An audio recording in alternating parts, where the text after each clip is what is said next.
اعوذ باللہ من الشیطان الرجیم، بسم اللہ الرحمن الرحیم۔ کل میں نے علم النحو کی تعریف اور کلمہ اور کلام کے بارے میں پڑھا تھا۔ اس کے بعد پھر ہم نے جملے کی دو قسمیں پڑھی تھیں، ایک خبریہ اور ایک انشائیہ۔ خبریہ کے بارے میں نے آپ کو بتایا تھا، آج جو ہے جملہ انشائیہ کے بارے میں بتاؤں گی۔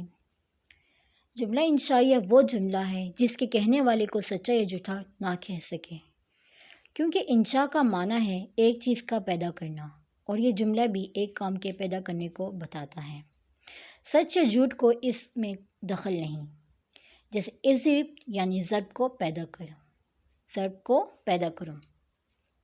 جملہ خبریہ میں یہ تھا کہ جس کے کہنے والے کو سچا یا جھوٹا کہہ سکے، لیکن انشائیہ میں یہ ہے کہ جس کے کہنے والے کو سچا یا جھوٹا نہ کہہ سکے، کیونکہ آپ لوگ خود سمجھیں کہ خبریہ کا مطلب یہ ہے کہ کسی کو کسی بات کی خبر دینا، ٹھیک ہے، اور پھر ایک آدمی اس کو خبر دے رہا ہے تو دوسرا آدمی یہ سمجھے گا کہ شاید یہ خبر جھوٹی بھی ہو سکتی ہے یا سچی بھی ہو سکتی ہے۔ لیکن انشائیہ کا یہ ہے کہ ایک چیز کا پیدا کرنا، حکم دینا، منع کرنا، ایسے الفاظ ہیں اس کے لیے۔ تو کچھ ہمارے جملوں میں، سینٹنس میں کچھ جملے ایسے ہوتے ہیں جو خبریہ ہوتے ہیں، جیسے کہ کوئی اچھی خبر ہوتی ہے، کوئی بری خبر ہوتی ہے، لیکن ہمیں اس کا گمان ہوتا ہے کہ آیا یہ خبر جھوٹی ہے یا سچی ہے۔ لیکن انشائیہ میں ایسا نہیں ہوتا۔ انشائیہ میں یہ ہے کہ ہم مطلب کہنے والے کا ہم مطلب یہ گمان کرتے ہیں کہ وہ سچ کہہ رہا ہے، ہم یہ نہیں کہیں گے کہ وہ جھوٹ کہہ رہا ہے۔ جیسے کوئی آدمی کسی کو حکم دیتا ہے کہ تم یہ کام کرو، تو ہم اس کو یہ نہیں کہہ پائیں گے کہ تم جھوٹ بول رہے ہو یا تم سچ بول رہے ہو، صحیح ہے۔ اس کے بعد جیسے یہاں پہ اگزامپل ہے، اضرب ضرب کو پیدا کرو، تو اب اس میں ایک کا حکم دے رہے ہیں کہ مارو تم اسے، صحیح ہے۔ تو اب ہم اس کو یہ نہیں کہیں گے کہ تم جھوٹ بول رہے ہو یا سچ کہہ رہے ہو۔ تو انشائیہ کی تعریف یہ ہوئی کہ وہ جملہ ہے جس کے کہنے والے کو سچا یا جھوٹا نہ کہہ سکے، کیونکہ انشاء کا معنی ہے ایک چیز کا پیدا کرنا، اور یہ جملہ بھی ایک کام کے پیدا کرنے کو بتاتا ہے۔ سچ یا جھوٹ اس میں دخل نہیں ہوتا۔ اس ایگزامپل ہے اضرب ضرب کو پیدا کرو۔ اب آپ لوگوں میں یہ بھی بتاتی چلوں کہ علم نحو میں یہ ہے کہ آپ لوگ اس کو لفظ بلفظ یاد کریں گے۔ بے شک آپ لوگ سمجھو اپنے ورڈز میں، لیکن اگر آپ لوگوں کو ایگزام میں لکھنا ہوگا تو آپ لوگ اس کو لفظ بلفظ لکھیں گے اور ایگزامپل ضرور دیں گے آپ لوگ۔ آگے ہم نے خبریہ کی اقسام بھی پڑھی تھی، اب ہم انشائیہ کی بھی اقسام پڑھیں گے۔ جملہ انشائیہ کی 10 قسمیں ہیں۔ انشائیہ کی 10 قسمیں ہیں۔ سب سے پہلے اس میں آتا ہے امر، نہیں، استفہام، تمنی، ترجی، عقود، ندا، عرض، قسم، تعجب۔ اس میں پہلا امر ہے۔ امر کا مطلب ہوتا ہے حکم دینا، کام کرانا، کسی کا آرڈر دینا، ٹھیک ہے۔ امر جیسے اضرب تم مارو، اب اس میں مارنے کا حکم دیا جا رہا ہے، تو اب ہم یہ نہیں کہیں گے کہ کہنے والا جھوٹ کہہ رہا ہے، ٹھیک ہے۔ تو انشائیہ کے معنی یہی ہوا کہ جس کے کہنے والے کو جھوٹا سچا یا جھوٹا نہ کہہ سکے۔ اضرب تم مارو۔ دوسرا ہے نہیں، جسے لا تضرب تم مت مارو۔ نہیں کا معنی ہوتا ہے منع کرنا کسی چیز سے۔ اب جیسے یہاں پہ حکم دیا جا رہا ہے کہ تم مت مارو، تو یہ بھی انشائیہ ہے، ٹھیک ہے۔ استفہام کا مطلب ہے سوالیہ، کوسچن مارک، جیسے حل ضرب زید، کیا زید نے مارا، تو اب اس میں سوال کر رہا ہے، تو ہم یہ کہنے والے کو ہم یہ نہیں کہیں گے کہ تم جھوٹ بول رہے ہو یا سچ بول رہے ہو، صحیح ہے۔ تو یہ بھی استفہام میں آئے گا۔ تمنی، اس کو یہاں پہ تمنا آپ لوگ نہ سمجھیں، کیونکہ عربی میں ہم تمنی کہیں گے۔ اگر ہم عربی میں مطلب یہاں پہ اگر تمنا بولیں گے تو وہ ایک آرزو ہوا، ٹھیک ہے۔ تو عربی میں ہم تمنی کہیں گے، اب یہاں پہ تمنی پڑھا جائے گا، جیسے لیت زیدن حاضر، کاش زید حاضر ہوتا۔ تو یہاں پہ ہم ایک خواہش کر رہے ہیں، ایک آرزو کر رہے ہیں، کاش زید حاضر ہوتا، تو ہم یہ نہیں کہہ سکتے کہ یہ کہنے والا سچ کہہ رہا ہے یا جھوٹ کہہ رہا ہے، ٹھیک ہے۔ تو یہ بھی انشائیہ ہے۔ ترجی، امید کرنا، ٹھیک ہے، جیسے لعل امر غائب، امید ہے کہ امر غائب ہوگا، ٹھیک ہے۔ عقود یعنی معاملات، کانٹریکٹ، جیسے بعت و اشتریت، میں نے بیچا اور میں نے خریدا، ٹھیک ہے۔ ایک آدمی اپنے بارے میں کہہ رہا ہے کہ میں نے بیچا اور میں نے خریدا، تو سننے والا یہ نہیں کہے گا، وہ یہ نہیں گمان کرے گا کہ یہ جھوٹ کہہ رہا ہے یا سچ کہہ رہا ہے، بلکہ سننے والا اس بات کو، اس کی بات پر متفق ہوگا کہ ہاں یہ سچ کہہ رہا ہے، ٹھیک ہے۔ اس کا ہمیں شک نہیں ہوگا کہ یہ سچ کہہ رہا ہے یا جھوٹ کہہ رہا ہے۔ آگے ہے ساتواں ندا، جیسے یا اللہ اے اللہ. تو اب کوئی پکارے یا اللہ یا رحمان تو ہم یہ نہیں کہیں گے کہ یہ جھوٹ کہہ رہا ہے، صحیح ہے، یہ بھی انشائیہ ہے، خبریہ نہیں ہوگا. عرض، جیسے الا تأتینی فأؤتیک دینارا، الا تأتینی فأؤتیک دینارا، تم میرے پاس کیوں نہیں آتے کہ تم کو اشرفی دوں. یہاں پہ بھی عرض ہے، اور یہاں پہ بھی ہم یہ گمان نہیں کریں گے کہ کہنے والا جھوٹ کہہ رہا ہے، ٹھیک ہے. یہ خبریہ نہیں ہے، انشائیہ ہے. قسم، جیسے واللہ لأضربن زیدا، اللہ کی قسم میں زید کو ضرور ماروں گا. ایک آدمی قسم کھا رہا ہے تو ہم تو سننے والا یہ نہیں سمجھے گا کہ وہ جھوٹ بول رہا ہے، سچ بول رہا ہے، بلکہ سننے والا اس بات پر متفق ہوگا، اس بات کو مانے گا کہ وہ کہنے والا ٹھیک کہہ رہا ہے، کوئی خبر نہیں دے رہا بلکہ اپنے بارے میں بتا رہا ہے کہ وہ زید پر اتنا غصہ ہے کہ اس نے اللہ کی قسم کھائی ہے اور وہ اس کو مارے گا، ٹھیک ہے.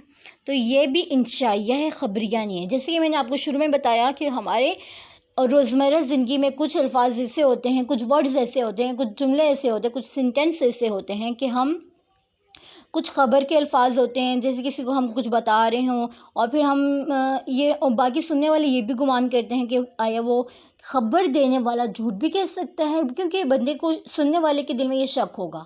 لیکن ہمارے کچھ مطلب زندگی کچھ الفاظ ایسے ہوتے ہیں جیسے کہ وہ خبر نہ ہو بلکہ کوئی امید ہو، کوئی خواہش ہو، کوئی حکم ہو، کوئی روکنا ہو، کوئی نہیں ہو، یہ ساری باتیں تو یہ انشائیہ ہوں گی، ٹھیک ہے. آگے 10واں ہے تعجب، جیسے ما احسنہ ہو، وہ کتنا حسین ہے. احسن بھی، وہ کس قدر حسین ہے. اب ان جملوں میں کسی کی تعریف کی جا رہی ہے تو ہم یہ اطلاق کریں گے کہ یہ سچ کہہ رہا ہے، کوئی ہمیں وہم نہیں ہوگا کہ کیا وہ جھوٹ کہہ رہا ہے. یا ہم ایسا بھی نہیں کہیں گے کہ وہ خبر دے رہے ہیں. تو یہ ساری اقسام انشائیہ کی تھی. امید ہے کہ آپ لوگ ان 10 کی 10 اقسام کو یاد کریں گے. پہلے ہم مفید کا ہم نے پڑھا تھا، اب ہم یہاں مرکب غیر مفید کا پڑھیں گے. اس کی شارٹ ڈیفینیشن دیکھیں. وہ ہے کہ جب کہنے والا بات کہہ چکے تو سننے والے کو اس بات سے کوئی فائدہ، خبر یا طلب کا حاصل نہ ہو. جب کہنے والا بات کہہ چکے تو سننے والے کو یعنی کہ سامع کو اس بات سے کوئی فائدہ یا طلب کا خبر کوئی حاصل نہ ہو. مرکب غیر مفید کی اقسام ہیں، اس کی 3 اقسام ہیں. مرکب اضافی، بنائی، معنی صرف. ان کے بارے میں تفصیل سے پڑھتے ہیں. مرکب اضافی وہ ہے جس میں ایک اسم کی اضافت یعنی کہ نسبت دوسرے اسم کی طرف ہو. جس کی اضافت ہوتی ہے اس کو مضاف اور جس کی طرف اضافت ہوتی ہے اس کو مضاف الیہ کہتے ہیں. جیسے غلام زیدن میں غلاموں کی اضافت زیدن کی طرف ہو رہی ہے تو غلام مضاف اور زیدن مضاف الیہ ہوا. آپ لوگوں کو میں ایک اور ٹپس بتاتی ہوں کہ مرکب اضافی میں یا پھر مرکب اضافی میں ایسا ہوتا ہے کہ اس کا ترجمہ کا کی میں ہوتا ہے. تو اس سے بندے کو پتہ چلتا ہے کہ کون سا ورڈ مضاف بن رہا ہے اور کون سا مضاف الیہ بن رہا ہے. جیسے کہ غلام زیدن، زید کا غلام، اس میں کا معنی آ گیا تو یہ مضاف الیہ ہے، مطلب مضاف الیہ میں جائے گا، ٹھیک ہے. مرکب بنائی وہ ہے کہ 2 اسموں کو ایک کر لیا ہو اور ان دونوں میں کوئی نسبت اضافی یا اسنادی نہ ہو. نیز پہلے اسم کو دوسرے کے ساتھ ربط دینے والا کوئی حرف ہو، جیسے احد عشرہ سے تسعۃ عشرہ تک کہ اصل میں احد و عشرہ و تسعۃ و عشرہ تھا. واو کو حذف کر کے دونوں اسموں کو ایک کر لیا ہے. اب یہاں پہ ہم نے کیا کیا، مرکب بنائی میں ایسا ہوتا ہے کہ 2 ورڈز کو آپس میں ایک کر لیتے ہیں، ٹھیک ہے. جیسے کہ 2 اسموں کو ایک کر لیا اور ان دونوں میں کوئی نسبت اضافی اسنادی نہ ہو، یعنی کہ 2 الگ الگ ورڈز ہیں، 2 اسم ہیں، ٹھیک ہے. ان کو ایک کرنے کے لیے کوئی ایک درمیان سے ایک حرف کو حذف کر دینا ہے. اگزامپل بتاتی ہوں، جیسے کہ احد عشرہ سے احد و عشرہ کر دیا ہے، ٹھیک ہے. احد عشرہ یہ ہم نے بعد میں بنایا، یہ اصل میں کیا تھا، احد و عشرہ تھا. تو اب ہم نے احد و عشرہ سے واو کو نکال دیا ہے تو یہ مرکب بنائی ہے، ٹھیک ہے. اب اسی طرح تسعۃ عشرہ ہے، ٹھیک ہے. یہ اب ہم نارمل پڑھ رہے ہیں لیکن اس کو ہم نے حذف کیا ہوا ہے، اس کی تعلیل کی ہوئی ہے، ٹھیک ہے. اصل میں کیا تھا، یہ تسعۃ و عشرہ تھا، ٹھیک ہے. لیکن ہم نے کیا تسعۃ اور عشرہ یہ 2 اسم الگ ہیں، ٹھیک ہے. لیکن ان دونوں میں کوئی نسبت اضافی اسنادی نہ کرنے کی وجہ سے واو کو ہم نے ہٹا دیا، ٹھیک ہے، اور ان دونوں کو ایک دونوں کو ایک کر دیا ہے، ٹھیک ہے۔ جیسے اب ہم نے کیا کیا، احد عشرہ ہے اور تسعۃ عشرہ ہے، یہ اصل میں کیا تھے، احد و عشرون تھے اور تسعۃ عشرون تھا۔ واو کو حذف کر کے دونوں اسموں کو ایک کر لیا تو یہ کیا ہوا، مرکب بنائی ہوا۔ دو ورڈز کو جوڑ دینا، مرکب کا مطلب یہ ہوتا ہے کہ جوڑنا، ٹھیک ہے۔ مرکب بنائی کے دونوں اسموں پر ہمیشہ فتحہ رہتا ہے، یہ ایک رول بتا رہے ہیں، ٹھیک ہے۔ کیا ہوتا ہے، مرکب بنائی کے دونوں اسموں پر ہمیشہ فتحہ رہتا ہے سوائے اثنا عشرہ کے کہ اس کا پہلا حصہ بدلتا رہتا ہے۔ دیکھیں اب مرکب بنائی ہم نے بنایا جیسے احد عشرہ سے تسعۃ عشرہ تک، تو یہ سارے احد عشرہ سے لے کر تسعۃ عشرہ تک یہ سارے مرکب بنائی ہیں، اور ان سب کا یہ رول ہے کہ ان دونوں اسموں پر ہمیشہ فتحہ رہتا ہے، لیکن سوائے ایک ورڈز کے، اثنا عشرہ، اس کا پہلا لفظ بدلتا ہے، اس لیے اس کو یہ فتح اس پر نہیں رہتی، زبر نہیں رہتی، ٹھیک ہے۔ یہ ایک رول ہے، اس کو آپ نے یاد کرنا ہے۔ آگے تیسری قسم پر جاتے ہیں، مرکب منع صرف۔ وہ ہے کہ دو اسموں کو ایک کر لیں اور دونوں اسموں کو رب دینے والا کوئی حرف نہ ہو۔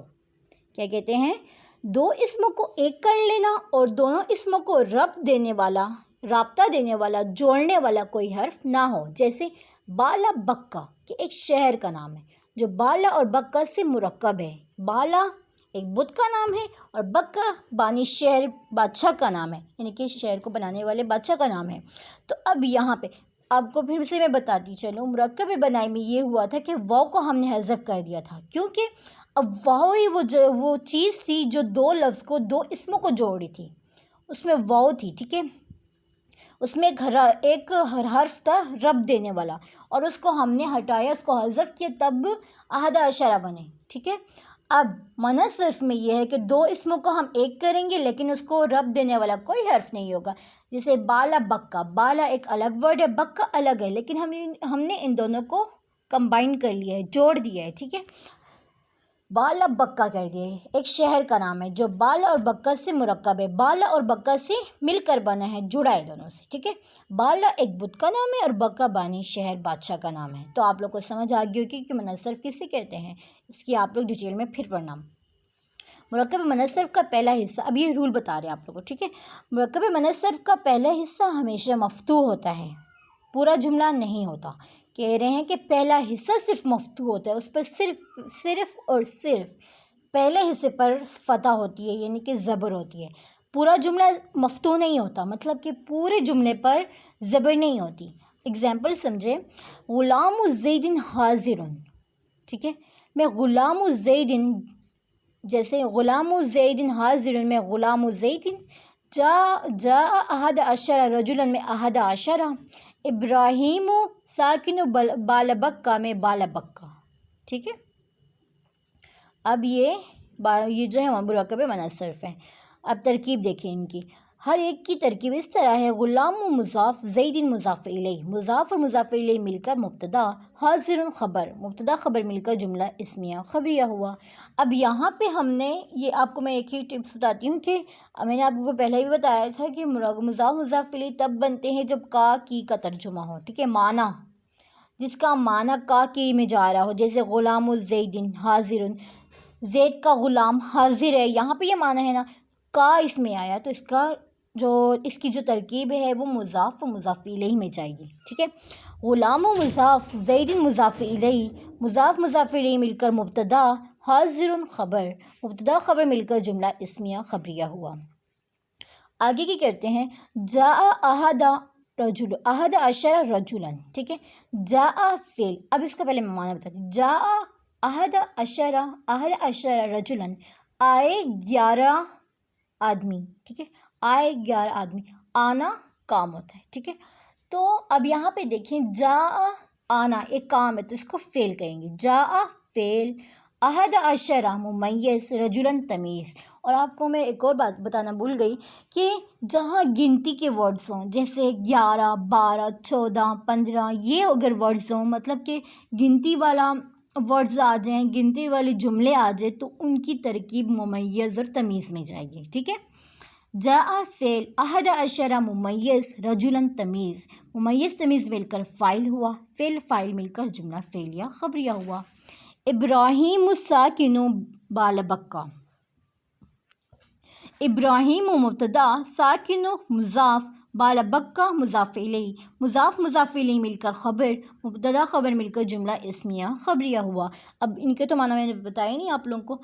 ابراہیم الساکن بالبکہ، ابراہیم بالبکہ کا رہنے والا ہے، ٹھیک ہے۔ تو اب ابراہیم بالبکہ کا رہنے والا ہے، تو اس میں کا معنی آیا تو یہ مضاف الیہ میں گیا، ٹھیک ہے۔ اب جیسے آئے 11 لوگ، ٹھیک ہے، 11 آیا تو یہ ممیز تمیز میں گیا۔ اب جیسے کہ زید کا غلام، کا معنی آیا تو یہ مضاف الیہ میں گیا، ٹھیک ہے۔ یہ بات آپ لوگ سمجھے، آگے میں پھر ترکیب کراتی ہوں آپ لوگوں کو۔ ترکیب بیان کریں۔ غلام زید نفیس، زید کا قلم، نہیں میں غلط پڑھ رہی ہوں، قلم زید نفیس، زید کا قلم نفیس ہے، صاف ہے، زید کا قلم صاف ہے، یہ خبر دے رہے ہیں اور یہ اسمیہ خبریہ میں جائے گی اس کی ترکیب، ٹھیک ہے۔ قلم زید نفیس، قلم مضاف، زید مضاف الیہ، مضاف الیہ مل کر خبر، مضاف الیہ مل کر مبتدا، نفیس خبر، مبتدا خبر مل کر جملہ اسمیہ خبریہ ہوا۔ قام 14 رجلا، کھڑے ہوئے 14 آدمی، 14 لوگ۔ قام فعل 14 ممیز رجلا تمیز، ممیز تمیز مل کر فعل اپنے فاعل سے مل کر جملہ فعلیہ خبریہ ہوا۔ خالد تاجر حضرموت، خالد مبتدا، تاجر مضاف، حضرموت مضاف الیہ مل کر خبر، مبتدا خبر مل کر جملہ اسمیہ خبریہ ہوا۔ خالد مبتدا، تاجر مضاف، حضرموت مضاف الیہ مل کر خبر، مبتدا اپنے خبر سے مل کر جملہ اسمیہ خبریہ ہوا۔ آئی ہوپ کہ آپ لوگ کو یہاں تک سمجھ آگئی ہوگی۔ اگر آپ لوگوں کو کچھ سمجھنا ہے تو آپ لوگ پھر مجھے کمنٹ کریں، میں آپ لوگ کو پھر سے سمجھا دوں گی۔ اور یہاں تک میں لیکچر کمپلیٹ کرتی ہوں، اس کے بعد اگلی فصل ہم آپ کل پڑھائیں گے، ٹھیک ہے۔ اور یہاں تک آپ لوگ لفظ یاد کریں گے تو آپ لوگوں کو سمجھنے میں آسانی ہوگی۔